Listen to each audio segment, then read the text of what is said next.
Alhamdulillah, alhamdulillahirabbil alamin. Shalatu wassalamu ala nabiyyina Muhammadin wa kamil anbiya'i wal mursalin wa ala alihi wa sahbihi wa sallam. Qala Allah Ta'ala fi Qur'anil Karim, a'udzu billahi minasyaitonir rajim. Bismillahirrahmanirrahim.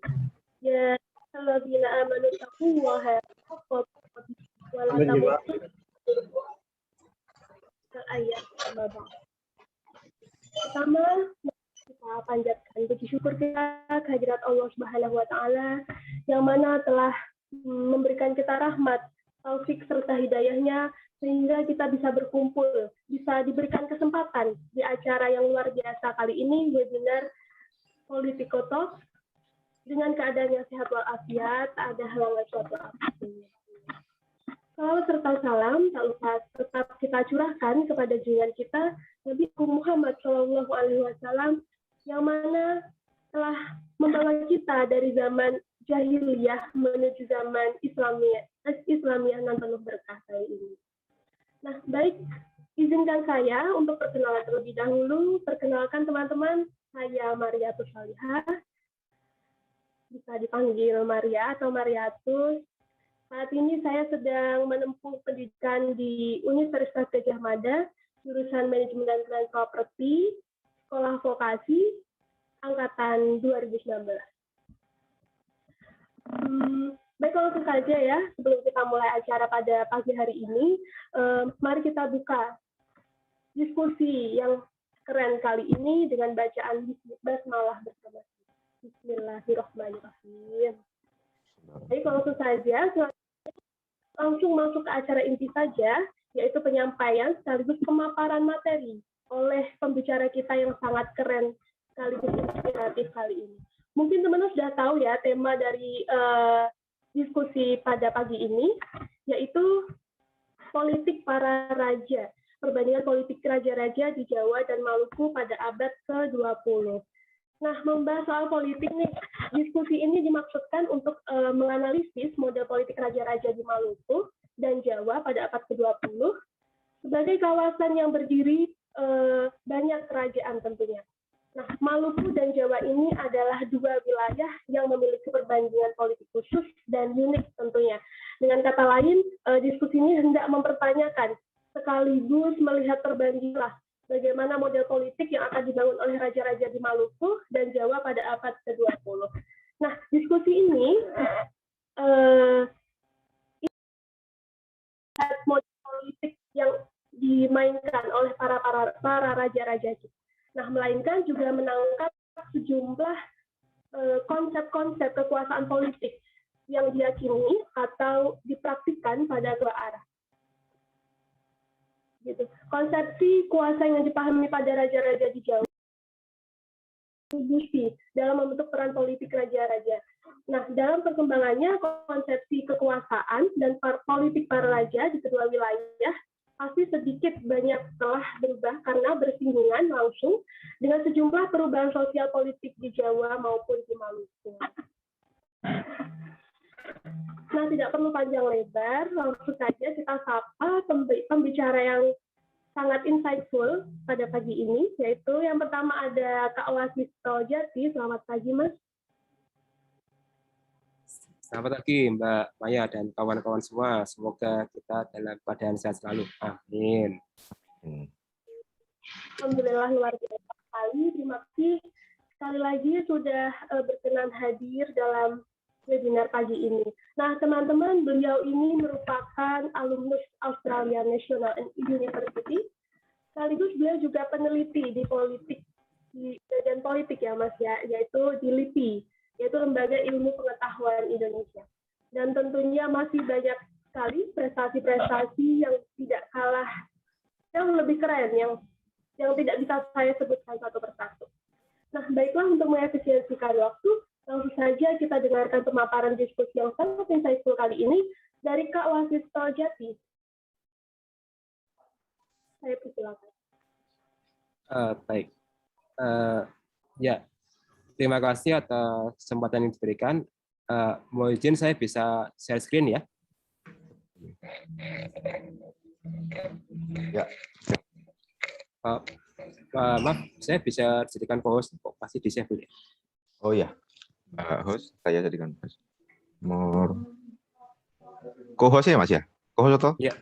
Oke, sudah. Sudah. Sudah. Sudah. Ya? Oke, sudah. Baik. Apa bisa kelihatan screen saya? Teman? Oke, clear, jelas. Baik. Ya, ya, terima kasih atas undangan yang diberikan oleh teman-teman di sini. Kalau yang pertama, saya akan buat disclaimer dulu. Sebenarnya saya bukan seorang yang ahli politik aristokrat sebenarnya. Yang mana yang dalam kapasitas ini lebih baik Mas Bayu Dardias Kurniadi, dosen S1 saya dulu di UGM. Tapi saya akan di sini memaparkan apa yang saya ketahui, dan nanti kalau misalnya saya ada kekurangan, nanti mohon saya dikritik dan ditambahi, biar saya juga sambil belajar sama teman-teman di sini. Jadi sesuai dengan tema yang diberikan oleh teman-teman dan topik yang dipilih, saya akan mengkaji tentang bagaimana raja dan kekuasaan di tingkat lokal pada abad 20, kurang lebihnya seperti itu. Saya akan bercerita mengenai bagaimana kita memaknai kekuasaan raja itu seperti apa. Nah, ini penting bagi kita karena seringkali konsep kekuasaan dalam politik, ilmu politik yang mana mazhab barat maupun timur itu kadang-kala berbeda jauh. Secara sederhana, kalau kita melihat dimensi politik itu, kalau melihat kekuasaan, kalau barat itu cenderung melihat kekuasaan itu pluralis, menyebar. Tapi kalau di timur melihat kekuasaan itu terintegralistik atau memusat dalam satu sentrum. Nah, pemahaman sederhana itu yang ingin saya sampaikan ke teman-teman dalam 4 poin ini, yang kebetulan saya kutip dari bukunya Ben Anderson, yang kita tahu semua adalah pakar penting dalam sejarah dan politik Indonesia tentunya. Nah, yang pertama, di poin pertama kita bisa melihat bahwa yang namanya kekuasaan itu kalau bagi raja itu sudah konkret. Artinya seseorang itu dianggap memiliki kekuasaan, raja itu memiliki kekuasaan kalau beliau itu memiliki semacam wahyu atau bahasa akademiknya divine power yang itu berasal dari Tuhan Yang Maha Kuasa. Artinya kalau Barat itu melihat kekuasaan itu abstrak, maksud saya yang mana tidak, dalam tanda kutip, secara filosofis tidak terlihat. Nah, kalau filsafat timur mengatakan kalau kekuasaan itu konkret, nyata. Nah, salah satunya adalah bentuk dengan wahyu itu tadi. Nah, gampangannya kalau di konteks sekarang ini adalah dalam konteks pemilihan lurah, misalnya di daerah pedesaan Jawa atau mungkin di luar Jawa, itu tim suksesnya mesti malam hari sebelum hari pencoblosan akan berusaha menarik yang namanya wahyu. Kalau bahasa filosofinya adalah itu semacam sinar yang berwarna ungu kebiru-biruan, yang itu kalau itu bisa hinggap di salah satu rumah si calon lurah, itu akan menjadi lurah di keesokan hari. Nah, konsep ini yang oleh Anderson bilang sebagai kekuasaan itu adalah yang konkret, teman-teman. Yang kedua, tentunya adalah kekuasaan itu homogen atau sentralistik, seperti yang saya bilang. Jadi kekuasaan itu tidak bertumpu pada banyak aktor seperti hanya kekuasaan barat yang kita tahu ada lembaga legislatif, yudikatif, eksekutif. Tapi kalau raja sendiri atau dalam hal ini kekuasaan itu homogen dan sentralistik, tidak ada semacam matahari kembar yang punya kekuasaan lain. Artinya harus satu pusat, satu kesatuan.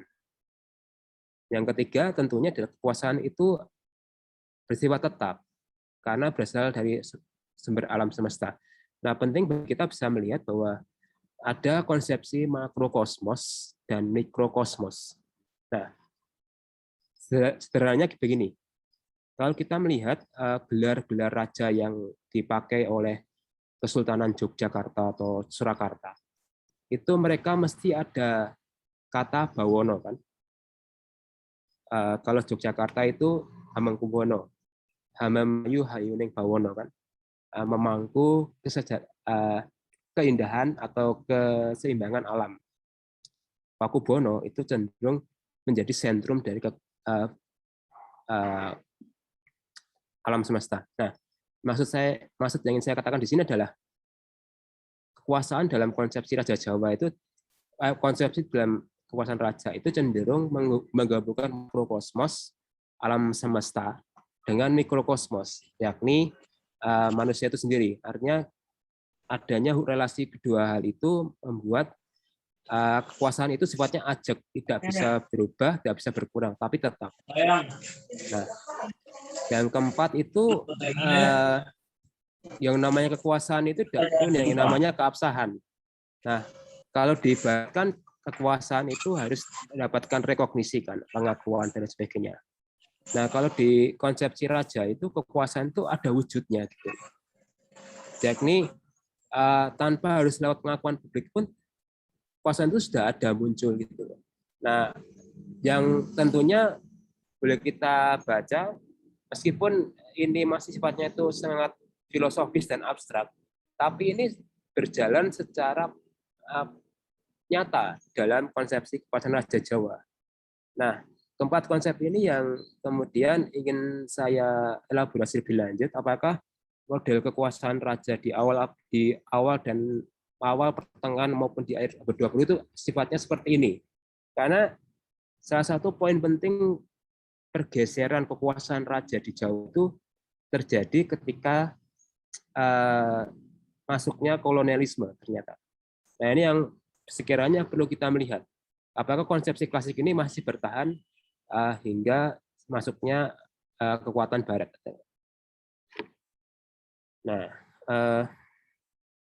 Nah,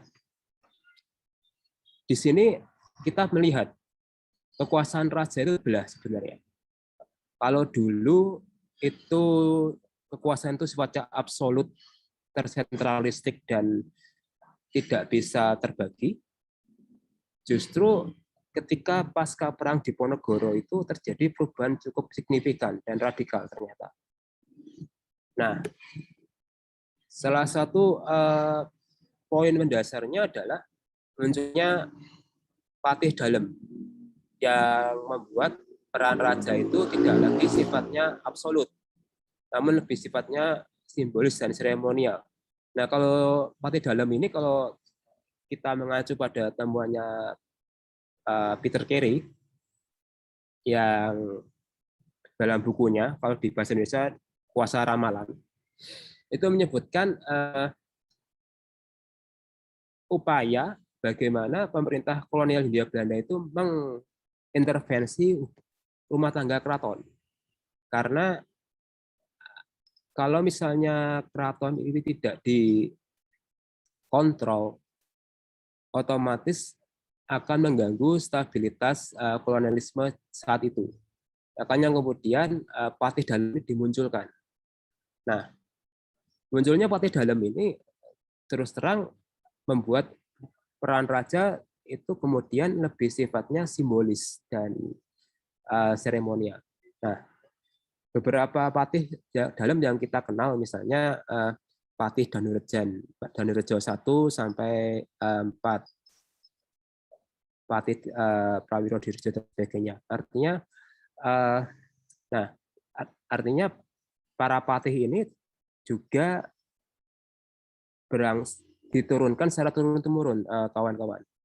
Nah, kalau di Jogja itu kantornya itu adalah yang sekarang menjadi kantor Gubernur DIY, Kepatihan.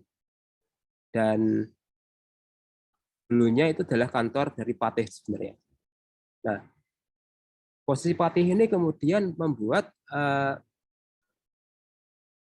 ada semacam dualitas kekuasaan dalam hal ini. Ada kekuasaan administratif yang dikontrol oleh Belanda, Hindia Belanda maksud saya, dan ada kekuasaan kultural simbolis yang dikontrol oleh keraton. Nah, menariknya lagi adalah ketika Patih Dalam ini dimunculkan,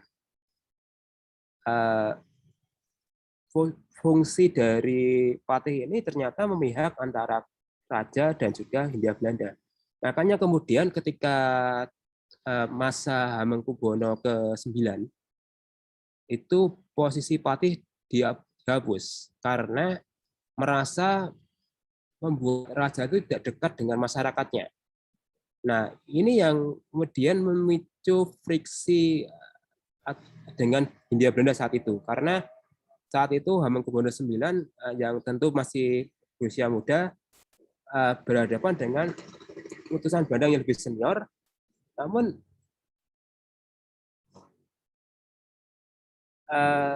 posisi dari beliau sendiri tidak cukup kuat saat itu. Nah, tapi yang menarik begini, moral story-nya adalah keputusan menghapus Patih Dalam itu tepat ternyata, karena setelah pertemuan dengan utusan Belanda itu, Jepang datang ke Indonesia dan kemudian mengusir Belanda. Nah,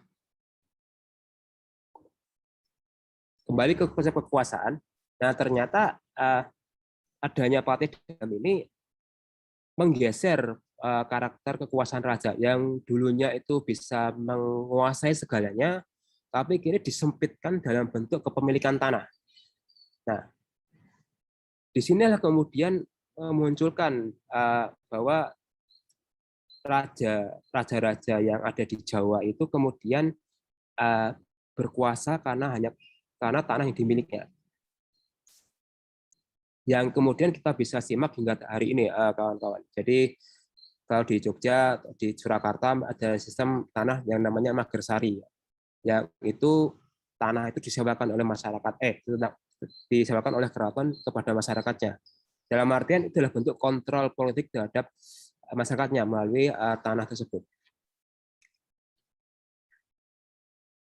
Nah, ini saya kutip ya dari disertasinya Mas Bayu. Bagaimana tanah itu menjadi simbol kekuasaan raja di Jawa khususnya di abad 20. Kalau kita bisa simak di sini, sistem atau sistem sewa tanah itu berdasarkan pada jumlah cacah. Nah, cacah di sini memiliki berbagai macam interpretasi ya teman-teman ya. Cacah itu bisa berarti jumlah rumah tangga yang itu bisa mengelola tanah sebagai lahan pertanian. Yang kedua, cacah itu bisa dimaknai sebagai jumlah anggota keluarga yang itu bisa dimasukkan dalam kesatuan militer. Atau kemudian cacah itu bisa dimaknai sebagai jumlah penduduk yang itu loyal kepada elit penguasa saat itu.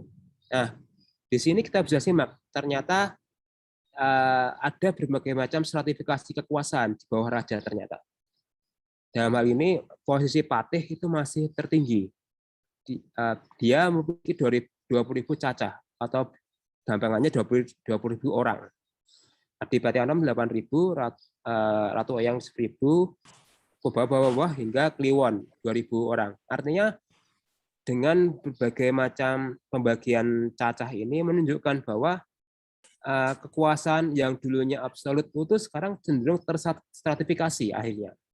Karena dengan tanah ini menunjukkan bahwa raja ingin meningkat loyalitasnya pada pengikut yang setia dengan membagi-bagi tanah kerajaan kepada mereka yang berhak. Nah, otomatis di sini adalah bentuk dari konsolidasi kekuasaan.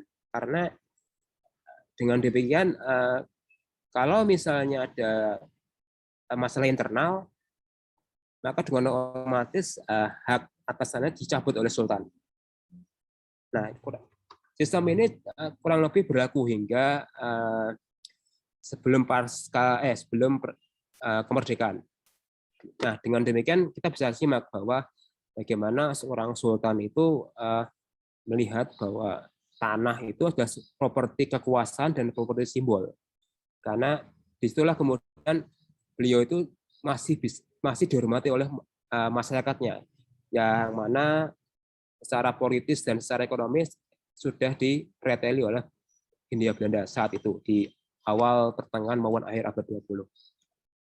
Nah, saya bandingkan dengan Maluku, teman-teman. Nah, berbeda dengan konsep kekuasaan raja di Jawa yang itu berbasiskan pada tanah, kepemilikan tanah. Beda dengan hanya raja-raja yang ada di daerah perairan atau pesisiran. Dalam ini mereka lebih banyak mengandalkan perdagangan sebagai bentuk kontrol kekuasaan. Nah, di Maluku, ini kalau saya salah mohon dikoreksi ya, rempah-rempah itu menjadi bagian penting dari simbol kekuasaan para raja di sana, yang mana mereka dapat untung dari perdagangan melalui dagang dari Jawa, Makassar, bahkan kemudian Eropa. Nah, menariknya di sini adalah kalau kita membaca konstelasi politik lokal di Maluku pada sebelum pertengahan dan akhir abad 20, itu ada 4 afiliasi kerajaan besar di Maluku. Ada Sultan Bacan, Ternate, Jailolo, dan Tidore ternyata. Nah,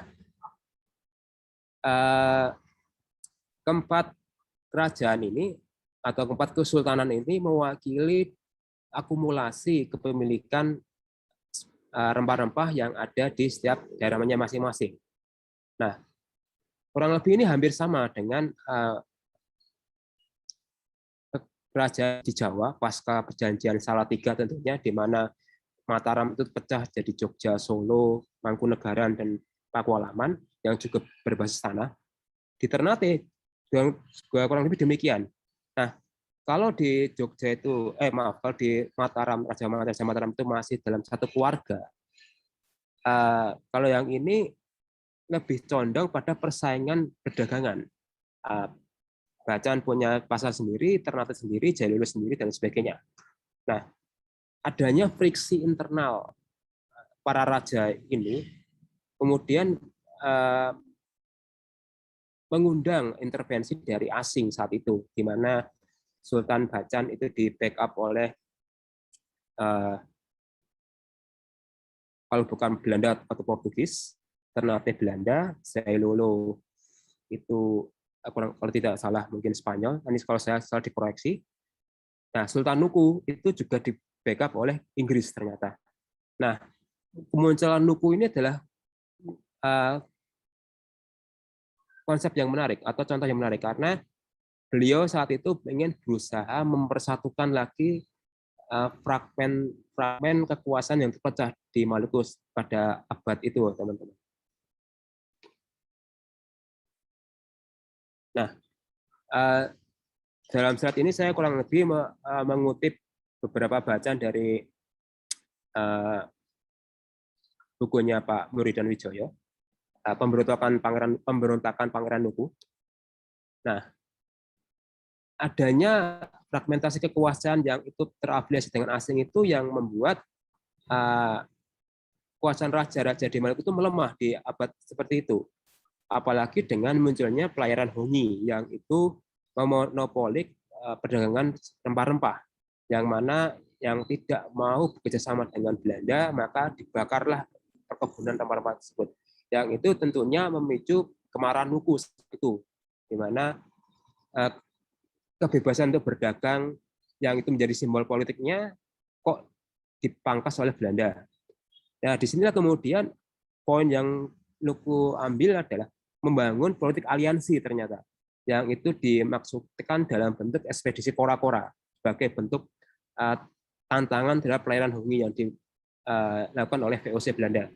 Yang menariknya adalah memicu aliansi antar etnis di sini. Ada Aru, Seram, Bacan, bahkan Papua, yang itu sebagai upaya untuk menghadang Belanda, yang tentu dengan pula adanya intervensi Inggris.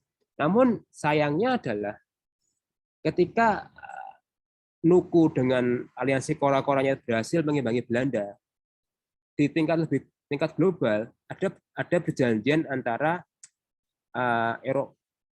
bangsa Eropa yang itu membagi kekuasaan, di mana akhirnya yang membuat Luku itu menyerah karena Belanda sepenuhnya Maluku sepenuhnya kemudian menjadi milik Hindia Belanda. Nah, poin yang menarik di sini ingin saya sampaikan adalah Belanda menukar New Amsterdam yang ada di Amerika Utara dengan Pulau Banda yang ada di Maluku, di mana New Amsterdam ini sekarang menjadi New York di Amerika Serikat. Nah, kita bisa simak pertukaran koloni itu, daerah koloni antar negara Eropa itu juga mengubah konstelasi yang ada di Maluku saat itu, di mana adanya pertukaran daerah koloni, perjanjian antar mereka malah melemahkan kekuasaan di tingkat lokal. Artinya para raja ini kemudian dalam tanda kutip menyerah, apalagi setelah eranya Pangeran Luku di akhir abad 20. Nah, ini yang menyebabkan Maluku khususnya Indonesia Timur pada umumnya itu terjatuh pada kekuasaan Belanda hingga tahun 42, teman-teman. Jadi kita bisa simak gimana yang dulunya kekuasaan itu berbasis pada rempah-rempah dipreteli oleh Hindia Belanda dan kota Eropa lain, yang justru itu membuat kekuasaan raja-raja di abad tersebut hilang sama sekali di akhir abad 20. Kesimpulan yang ingin saya bagi dan saya sharing kepada teman-teman adalah konsep kekuasaan raja-raja di abad 20 kurang lebih dipengaruhi oleh ekonomi ekstraktif yang tadi kita diskusikan, tanah di Jawa, rempah-rempah di Maluku. Nah, yang kedua, konsepsi kekuasaan yang dulunya itu absolut, monarki absolut, tapi karena adanya intervensi asing kemudian membuat ekonomi politik kerajaan itu melemah. Akhirnya bergantilah menjadi monarki konstitusional ternyata. Nah, ini pula yang membuat institusi kerajaan itu tidak lagi institusi yang sifatnya menjadi sentral, tapi kemudian menjadi sekedar institusi yang bersifat ekonomi politis akhirnya, karena bagaimana caranya masih bisa eksis dengan tanah maupun rempah-rempah yang dimilikinya. Menariknya lagi adalah kekuasaan dibagi raja-raja di pedalaman, dalam hal ini Jawa.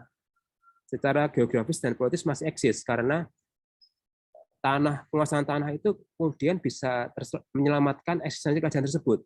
Yang mana kita bisa simak di sini, Keraton Jogja masih ada, Solo masih ada.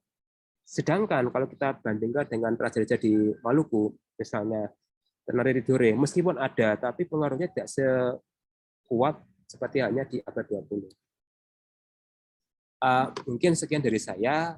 Dan mohon maaf, saya juga perlu masukan dari teman-teman karena saya juga di sini juga sambil belajar. Sekian waktu dan tempat saya kembalikan ke Mbak Maya. Terima kasih. Terima kasih, Kak.